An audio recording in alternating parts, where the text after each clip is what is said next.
Este grupo está entre los 45 a los 65 años, pero observen esto tan importante, que entre los 12 al 17% hay un 5% de prevalencia. Esto vale la pena que lo tengamos en cuenta para no atribuirle a los productos de reducción de daño esta incidencia. Esto debe llamar la atención de las autoridades para buscar una causa, una explicación. El humo del tabaco y sus consecuencias para la salud, yo quisiera hacer mucho énfasis en esto. No solamente es pulmón, muchas personas dicen ser fumadores, se sienten tranquilos, no tienen tos, no tienen expectoración, no tienen fatiga. Algunos por su propia cuenta se toman una radiografía de tórax y la radiografía de tórax es normal, entonces continúan fumando. Yo quisiera dejar un mensaje muy claro y es que podemos mencionar patología desde el sistema nervioso central hasta los miembros inferiores, donde vale la pena recalcar lo siguiente.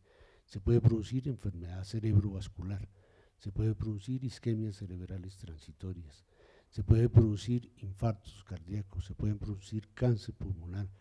La incidencia de cáncer hepático es mucho más alta, la incidencia de cáncer pancreático es muchísimo más alta, la incidencia de cáncer de colon es muchísimo más alta. Los problemas vasculares no se limitan solamente a las coronarias, sino están en todas las partes del cuerpo y entre esas de una manera muy especial y muy importante en los miembros inferiores. Entonces, ese es un mensaje, no solamente el pulmón. Y lo otro que quisiera dejar muy claro es que el cáncer no solamente se asocia, es decir, el pulmón no es el único responsable del cáncer. Frente al cáncer, podemos decir que este está aumentado en enfermedades como las que yo ya mencioné, el cáncer de páncreas, el cáncer de vejiga. Es poco probable que una persona haga un cáncer de vejiga y no haya sido fumador, y esto es válido en hombres y en mujeres. ¿Y a qué se debe ese daño? Se debe a las altas temperaturas del cigarrillo, y recordemos que un cigarrillo cuando se enciende y en el extremo se pone rojo, puede llegar a temperaturas hasta de 900 grados centígrados. Y como ya lo hemos mencionado, pues hay una gran cantidad de sustancias y de componentes químicos que en este momento se piensan que superan los 7.000 componentes químicos, y de esos el 10% son cancerígenos. O sea, las cifras son realmente escalofriantes. Entonces, la siguiente pregunta que todos fumadores, exfumadores y quien vaya a fumar debe preguntarse es, bueno, ¿por qué fumamos? ¿Por qué fumamos? Y esta imagencita es claro lo que nos va pasando con el cigarrillo a medida que vamos fumando, hasta caer ya en un precipicio donde no nos devuelve nadie. Esperamos no llegar a ese punto. Ya lo mencionó Diego en su conferencia, y es uno de los precursores de toda la reducción de daño, es el profesor Michael Russell. El doctor Russell es psiquiatra y fue una de las personas que más comenzó a estudiar la adicción y por qué se debía la adicción en los pacientes fumadores. Y su frase, la voy a repetir porque creo que vale la pena: los fumadores fuman por la nicotina, pero no mueren por el humo. La nicotina es un componente de los 7.000 componentes que tiene el cigarrillo. Uno fuma por la nicotina, pero se muere por los otros componentes. Eso es lo que podemos decir. Vamos a referirnos, y siguiendo lo que nos pidió Alejandra, a hablar entonces de la nicotina, que es el siguiente paso. Digamos que la nicotina es una droga, y cuando dice uno una droga se refiere a un químico que influye sobre las funciones biológicas del cuerpo. O sea, la nicotina es una droga. Es una droga psicoactiva, y una droga psicoactiva es una droga cuya influencia se da en parte por las funciones mentales. La nicotina tiene influencia sobre el estado anímico, tiene influencia sobre la percepción, tiene influencia sobre la habilidad cognitiva y la conducta. Todo esto lo mejora, y esto es lo que lleva a la persona a fumar. Recordemos que una vez que el fumador inhala, gasta uno 20 segundos, o el organismo en 20 segundos recibe el contenido de la nicotina en su cerebro. Es una droga que puede ser adictiva, y esto es muy importante. Es una de las drogas más adictivas, y quizás es la tercera droga después de la heroína y después de la cocaína. Muchísimo más adictiva que el alcohol, muchísimo más adictiva que la marihuana. Es una droga, al ser adictiva, cuyos efectos mentales son lo suficientemente placenteros, interesantes o útiles como para que las personas continúen fumando. El doctor Terán decía que es peligroso la dependencia o la adicción desde el punto de vista físico, pero lo es mucho más desde el punto de vista mental. Eso sucede con la nicotina. Y hay otras drogas adictivas, muchas de las cuales recibimos casi que diariamente. En primer lugar, la que más utilizamos es la cafeína. Otras drogas son la nicotina, el alcohol y ya otras más pesadas como las que figuran ahí, que no vale la pena que nos detengamos porque nos salimos del centro de la reunión. A dosis bajas, la nicotina tiene efectos estimulantes y eso es lo que busca el fumador. A dosis altas tiene efectos gratificantes, que es una recompensa que siente el fumador. Y ese que tenga efectos gratificantes seguramente le va a costar mucho trabajo dejar de fumar y además puede avanzar a otras drogas para compensar cuando ya no tenga este efecto. La nicotina mejora la atención, mejora la cognición, mejora el rendimiento, mejora la memoria, mejora la motricidad fina, de tal manera que todo eso la hace muy atractiva y a veces es una de las razones por las cuales es tan difícil dejar de fumar. Con respecto a la nicotina me parece importantísimo señalar lo siguiente: una sobredosis es casi que imposible, realmente es casi que imposible. La nicotina tiene una vida media corta y en eso difiero con lo dicho por el doctor Terán, en que si se fumaba 3, 4 cigarrillos, el efecto podía durar 3 días, 4 días, una semana. Realmente no es así. Se absorbe muy rápidamente, llega al cerebro muy rápidamente a los 20 segundos, pero también se destruye muy rápidamente. Y lo otro que me parece importantísimo es que para que la nicotina sea letal se requieren unas dosis que realmente son inconseguibles en ninguno de los productos que tenemos y se requieren de preparaciones muy sofisticadas para hacer eso. La nicotina la podemos definir que puede ser un mal hábito, como puede ser en muchos fumadores. No quiere decir que todo fumador sea adicto o dependiente, sino puede ser un mal hábito, como el que maneja a gran velocidad, como el que se toma unos traguitos periódicamente, pero no tiene otro problema. Puede ser o puede clasificarse como un trastorno de abuso de sustancias. Ya lo mencioné, pues puede producir adicción y en este sentido se clasifica como un trastorno de abuso de drogas crónico y recurrente y puede crear un patrón de conducta que es difícil de abandonar y es la razón por la cual uno permanece pegado al cigarrillo y pegado a la nicotina y produce, como ya lo mencioné, dependencia y no me voy a detener en esto. Yo creo que respondiendo a la pregunta que nos hizo Alejandra, de qué nuevos enfoques, yo diría que un enfoque que vale la pena y que vale la pena como para hacer una discusión amplia es este. Si el tabaquismo es una enfermedad y eso puede cambiar el abordaje desde todo punto de vista.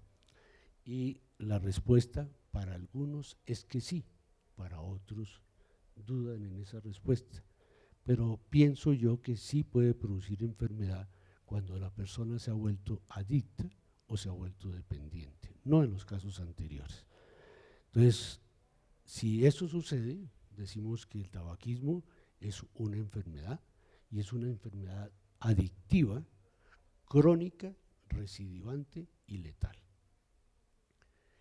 Y para sustentar esto, quienes piensan que sí puede ser así, está clasificado dentro de los trastornos psiquiátricos, entre comillas. El Manual Diagnóstico y Estadístico de los Trastornos Mentales de la APA considera el tabaquismo como una enfermedad crónica, sistémica y que pertenece al grupo de las adicciones. El conocido 610 de la Organización Mundial de la Salud, la misma Organización Mundial de la Salud incluye el tabaquismo dentro de los trastornos del comportamiento debido al consumo. Yo creo que esto daría para un debate amplio en ese sentido, pero si lo consideramos como una enfermedad, los esfuerzos de los estados deben ser para tratarlo como una enfermedad y dar los mismos sustitutos que se dan para otras enfermedades. Ya sabemos cómo se maneja la adicción a la heroína y más o menos podríamos utilizar los mismos argumentos frente a esta droga. La dependencia nos parece que es fundamental y para eso usamos el test de Fagerström, que puede ser consultado en cualquier parte. Y clasificamos el grado de dependencia en leve, moderada o alta. No me voy a detener en eso, simplemente voy a decir que de ahí depende el tratamiento, de si es leve, de si es moderada o si es alta. Y el tratamiento, como lo acabo de decir, depende del grado de dependencia. El tratamiento es multidisciplinario, tratamiento psicosocial, hay tratamientos farmacológicos, los hay de primera línea, como es la nicotina y todos sus reemplazos, el bupropión, la vareniclina, y hay drogas de segunda línea que no utilizamos tantas, pero muchas de ellas están recomendadas por la FDA y hay un grado de recomendación alto en estos casos. El otro manejo, y es en lo que vamos a hacer más énfasis, es en el manejo no farmacológico. Recientemente y este año han aparecido publicaciones de la FDA llamando la atención en los efectos secundarios de las drogas para evitar la cesación o para buscar la cesación del tabaquismo. Hay drogas como el Champis, que ya prácticamente desapareció y no la usamos porque la posibilidad de que el paciente termine con una depresión severa o que el paciente termine suicidado es muy alta. Y hay estudios recientes que muestran que esto puede suceder también con estas drogas. Los cigarrillos electrónicos es una alternativa interesante y de aquí digamos lo siguiente, hay 460 marcas diferentes de cigarrillos electrónicos en el mercado, registradas. Yo creo que es imposible saber cuántos son los cigarrillos electrónicos que se están produciendo en el mundo. Pero me parece muy importante que tengamos en mente eso. Cuando se haga un estudio, es muy difícil hacer un estudio para analizar 460 marcas de cigarrillos electrónicos. Eso es realmente difícil. Muchos de estos son falsificados, muchos de estos no conocemos su procedencia y simplemente hacen que las personas se vuelvan recurrentes porque van aumentando consciente o inconscientemente la cantidad de nicotina. El otro grupo es los productos de tabaco calentado y uno de los productos que nos es muy familiar es el IQOS y voy a mencionar algunas características de estas que no son solamente del IQOS sino de otros productos calentados del tabaco.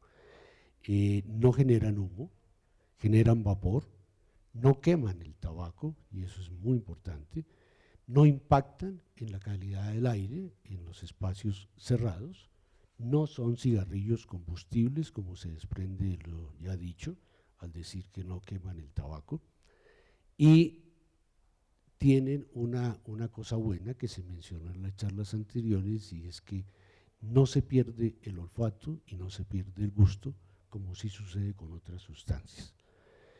Tiene menos olor, lo cual puede ser agradable para las personas que conviven con el exfumador o el que está en paso de hacer el cambio.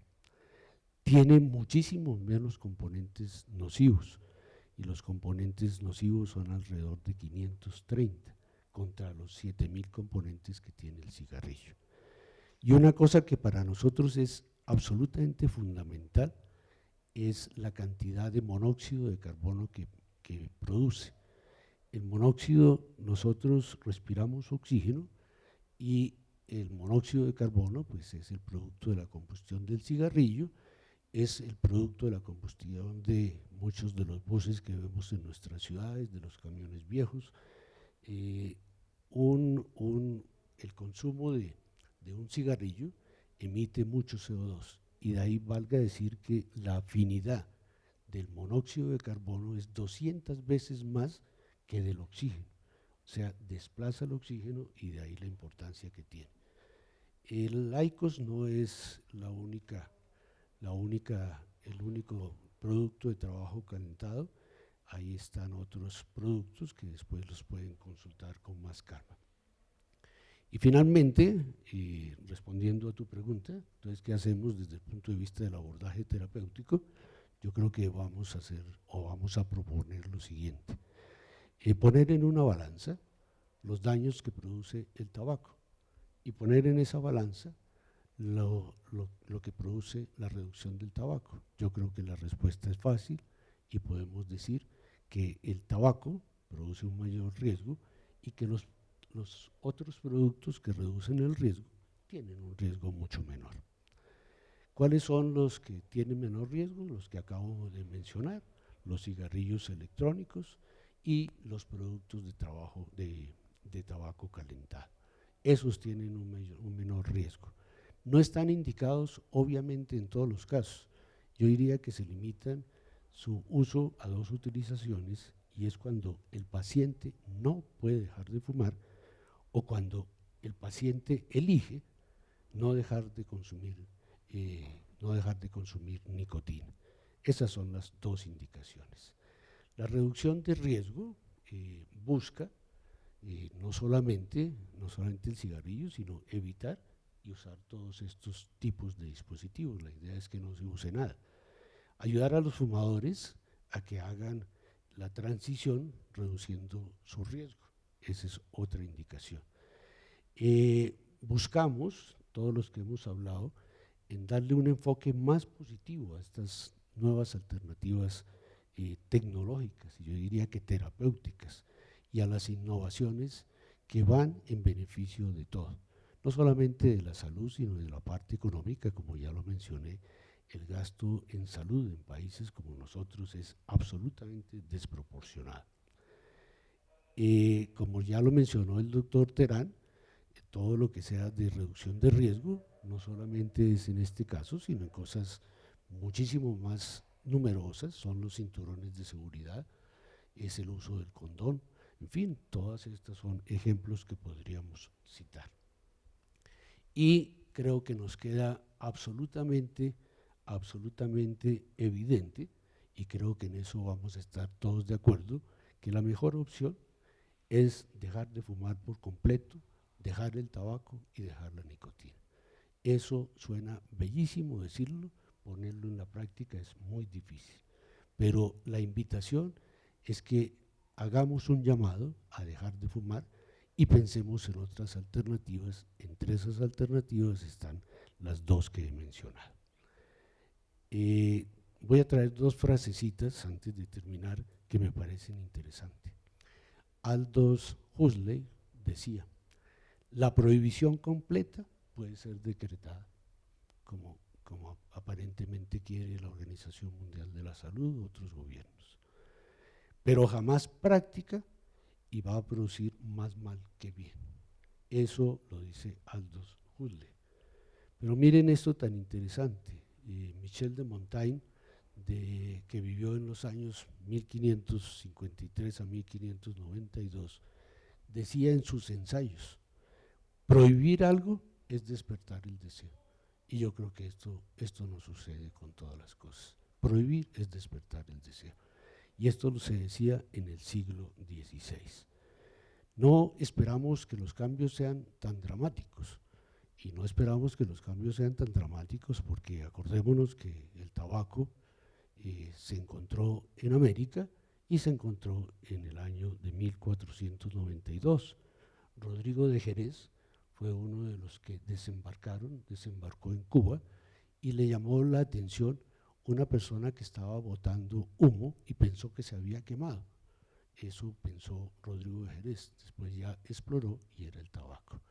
Entonces, si no se han hecho cambios dramáticos desde el año de 1492 al 2021, pues yo creo que vamos a ser pacientes.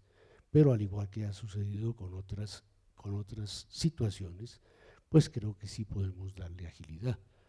Para saber cuál era la causa de la peste negra, tardamos muchísimos años, desde el siglo VI, en la época de Justiniano, hasta cuando en el siglo XIX se encontró cuál era el responsable, y el responsable era una bacteria, la Yersinia pestis, y pasaron todos esos años, a diferencia de lo que estamos viendo con el COVID, donde en 2 años fuimos capaces, o fueron capaces los investigadores, de producir una vacuna. Y para terminar, un recorderis de por qué se debe el nombre de nicotina. Este es Jean Nicot. Jean Nicot, un francés que nació en 1530 y murió en 1600. Él estaba de embajador en Lisboa y en Lisboa conoció el tabaco. Hizo los estudios y ahí comenzó a ponerse ese nombre a la nicotina. Y se le debe, repito, a Jean Nicot. Él introdujo el tabaco en la corte inicialmente portuguesa, lo llevó a la corte francesa, después pasó a Inglaterra y ahí se fue difundiendo por toda Europa. Y la planta del tabaco se llama nicotiana, que es usada también como una planta de jardín, debe su nombre también a Jean Nicot.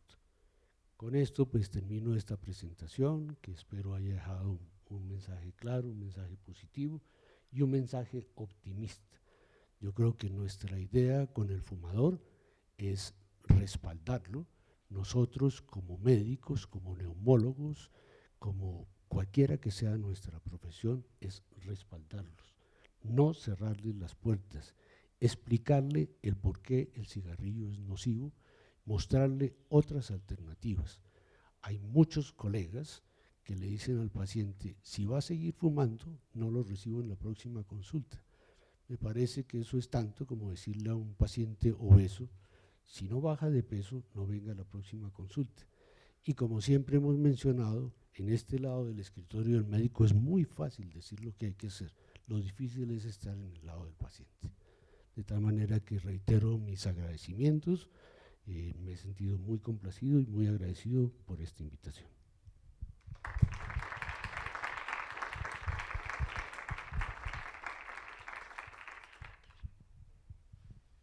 Bueno, cambió un poco metodológicamente nuestro panel, pero creo que era la oportunidad para escuchar pues toda esta evidencia. De alguna forma, a veces es difícil como usuario de nicotina, como profesional de la salud, adentrarse a esta cantidad de evidencia, a este debate que está cambiando mes a mes. Entonces, pues creo que estas presentaciones nos dan una guía y nos traducen todos esos estudios nuevos, todos esos tipos de estudio a una evidencia concreta, a unas recomendaciones concretas, tanto para, insisto, los profesionales de la salud que tienen una carga ética muy fuerte y quizás a veces hay como un camino, un recorrido difícil para adentrarse a investigar sobre esto y tener cada vez más pues una posición hacia la aceptación de la reducción de riesgos y daños.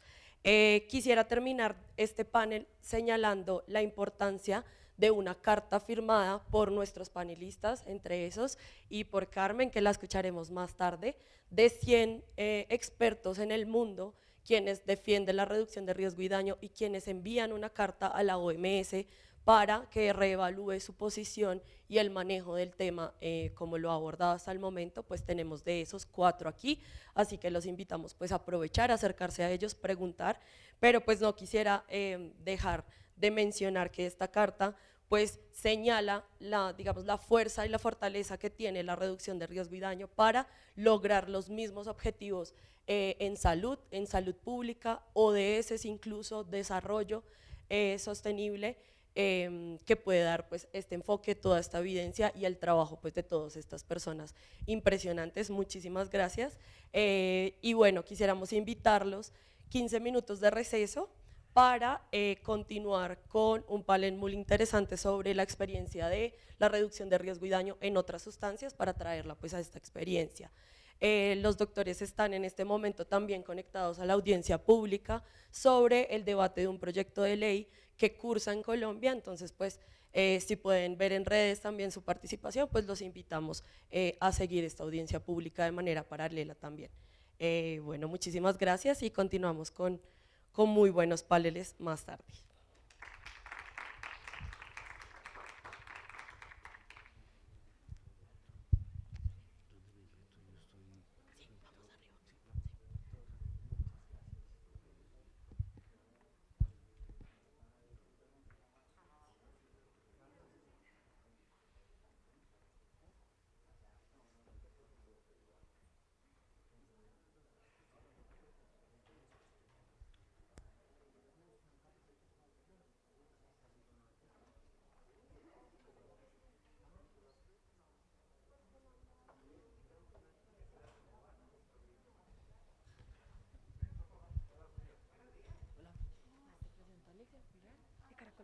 Mucho gusto. Bueno verlos. Siempre los tengo en el teléfono. ¿Quieres aquí? ¿Quieres afuera? ¿Sentamos aquí? Aquí. De una. Sí, sí, sí. Vale. ¿Me haces un fa? Píllate que por la red de Toro están transmitiendo lo de la audiencia. Si lo compartes.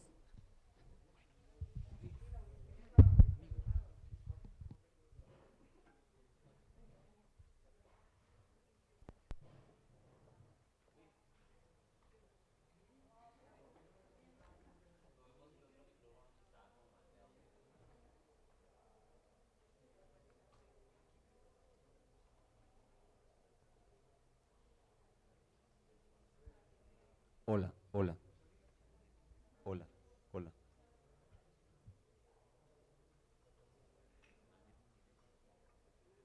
Hola.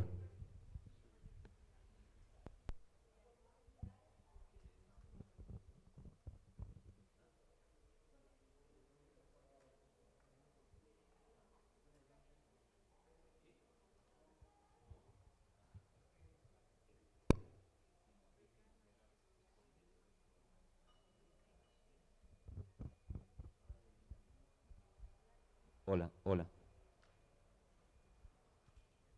Hola. Uno, dos. Hola.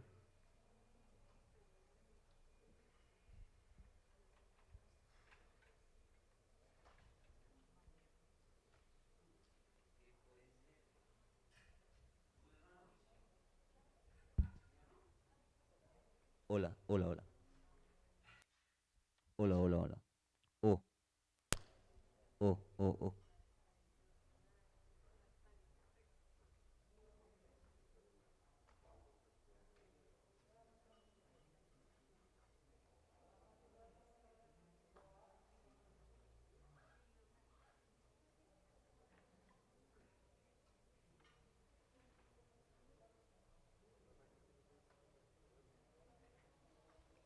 Hola, hola, hola.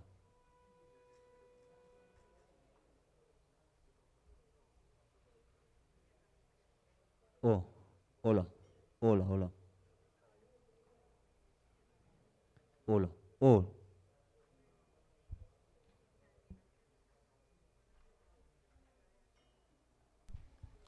Uno, dos. Hola. Dos. Hola, sí. Uno, dos. Hola. Uno, dos.